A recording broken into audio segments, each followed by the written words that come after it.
আমি সুপ্রিম কোর্টের অ্যাডভোকেট ব্যতীত আমি মানবাধিকারের সভাপতি। আজকে বিগত 30 বছর যাবৎ আমি মানবাধিকার করি। আমাদের সংগঠনের নাম human rights Congress for Bangladesh minority, আরেকটা সংগঠন বাংলাদেশ মাইনরিটি ওয়াচ, এটার আমি সভাপতি।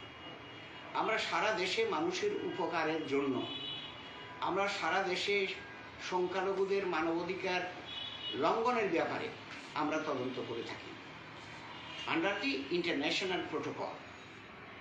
আমরা বিভিন্নভাবে সারা বাংলাদেশে যে সমস্ত ডকুমেন্টারি এভিডেন্সগুলো সংগ্রহ করে আমরা সরকারকে জানাই। সরকার যদি পদক্ষেপ না নেয় তাহলে আমরা ইন্টারন্যাশনাল লেভেলে চেষ্টা করি যাতে করে এটার প্রতিবিধান হয়, যাতে এটা পারপিটেটর যারা অন্যায়কারী তাদের বিচার হয়। এটা আমাদের মূল। আমি এসেছিলাম গতকালকে ঢাকা থেকে চট্টগ্রামে চিন্ময় প্রভুর মামলা সহ আরও কিছু আইনজীবীর বিরুদ্ধে যে কতগুলো মামলা নেওয়া হয়েছিল সেগুলার তাদের আইনগত সহযোগিতা করার জন্য এসেছিলাম ঢাকা থেকে।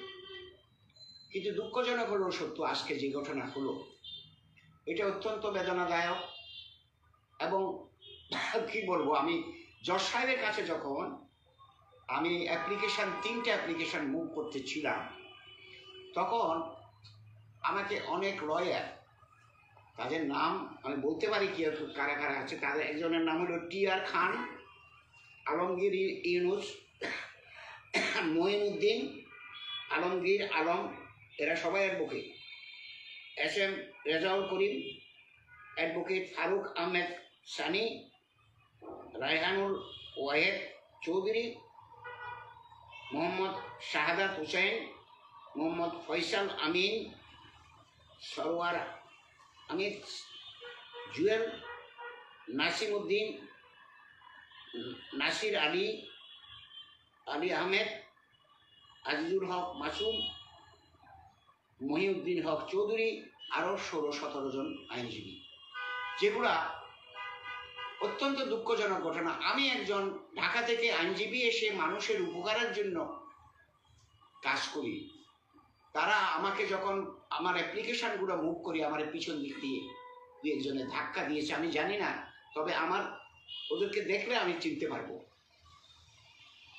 আমার কথা হলো, আমরা যারা মানবাধিকার করি, মানুষের সহযোগিতা করি, বলতে পারো যে এটা নিরপেক্ষ, উইদাউট এনি কনসিডারেশন। আমরা অনেক সময় টাকা নিই না, কিন্তু এর পরেও আজকে যদি এটা মুসলমানদের সমস্যা হতো আমি কিন্তু এগিয়ে আসতাম। আমি বলে দিতে পারি 10টি ঘটনা আমি তদন্ত করেছি, সবগুলো মুসলমান। আমার এখনো মনে আছে তাদেরকে গ্যাং রেপ করা হয়েছে, সেই গ্যাং রেপকে আমি তদন্ত দিয়ে ওদের অধিকার ক্ষুণ্ণ হয়ে যাচ্ছে সেই অবস্থায় তাদেরকে উদ্ধার করেছি। আমার মনে আছে, একটা দুইটা ঘটনা নয়, রাজশাহী, দিনাজপুর, রংপুর, নীলফামারী, ঠাকুরগাঁও, কক্সবাজার এবং আরও অনেক ডিস্ট্রিক্টে করেছি। এটা আমাদের মনের থেকে করি। মানুষের অধিকারের প্রশ্নে আমরা সর্ব জায়গায় বিচরণ করি। এই যে আজকে যে ঘটনাটা হলো অত্যন্ত দুঃখজনক ঘটনা। আমি আশা করতে পারি নাই আইনজীবীরা কি করে সন্ত্রাসী করতে পারে, এবং তারা সন্ত্রাসী অবস্থা করে জজ সাহেবকে পর্যন্ত আজকে থ্রেট করছে, ওইটা দেখেন, ওইটা দেখেন, ওইটা নয়, এটা নয়, সেটা নয়, এই সমস্ত কথাবার্তা, যার ফলে জজ সাহেব চেয়ার থেকে উঠে চলে গেছে। উনি আর থাকেননি। তাহলে আমরা কোন দেশে বাস করি? আমার কনক্লুশন হলো, it is our responsibility to protect the minority community. That is true. আমি সারা পৃথিবীতে মাইনরিটি আছে, প্রায় সারা পৃথিবীর মাইনরিটি তার আমি একজনে দেখি না। ইন্ডিয়াতে যে মাইনরিটি আছে, মুসলমান অনেক আমার বন্ধু মানুষ আছে, তারা তাদের অধিকার দেখে।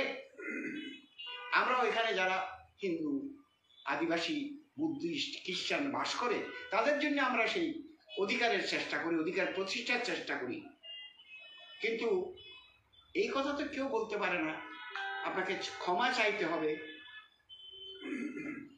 কি কারণে? আমাকে ক্ষমা চাইতে হবে যে একটা আইনজীবী মারা গেছে, নামটা হলো আলো। সেই মারা গেছে, আমরা দুঃখ প্রকাশ করছি, যে কোনো ভাবে হোক মারা গেছে। আমাকে বলতে বাধ্য করাচ্ছে যে কোনো ভাবে নয়, তোমরাই মেরেছ, তার জবাব দিতে হবে। আমি এস্টোনিস্ট, এটা কি করে সম্ভব? আমাকে পার্টি বানানো হচ্ছে। আমি যেমন ওই যে চিন্ময় প্রভুর আত্মীয় স্বজন, আমাকে পার্টি বানানো হচ্ছে। তারপর এই কথা কি বলতে পারে বলুন তো?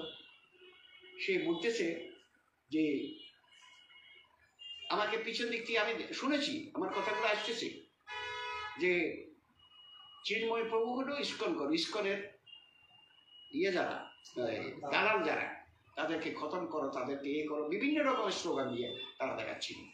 তো আমার কথা হলো, আমরা দেশে শান্তিপূর্ণ সহাবস্থান চাই, আমাদের টলারেন্স চাই, একে অপরকে যাতে ভালোবাসে। আমি একজন মুক্তিযোদ্ধা, আমি অপর মুক্তিযোদ্ধা নয়, সবাইকে আমরা ভালোবাসি। পুলিশ প্রশাসন আমাদেরকে যথেষ্ট সাহায্য করেছে আজকে। ওদের পুলিশ প্রোটেকশনে আমি বেরিয়ে আসতে পেরেছি, আজকে আমার উপরে হামলা হয়েছে।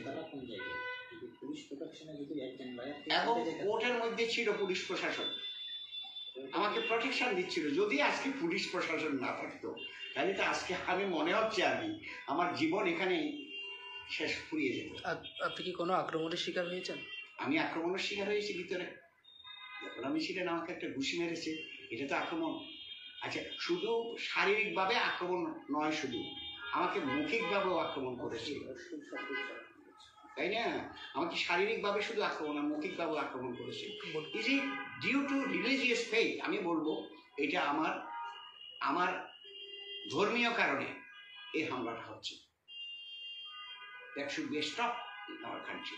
আমি মনে করি আমরা দেশটা স্বাধীন করেছিলাম একত্রে, মূল্যবোধটা রাখতে হবে।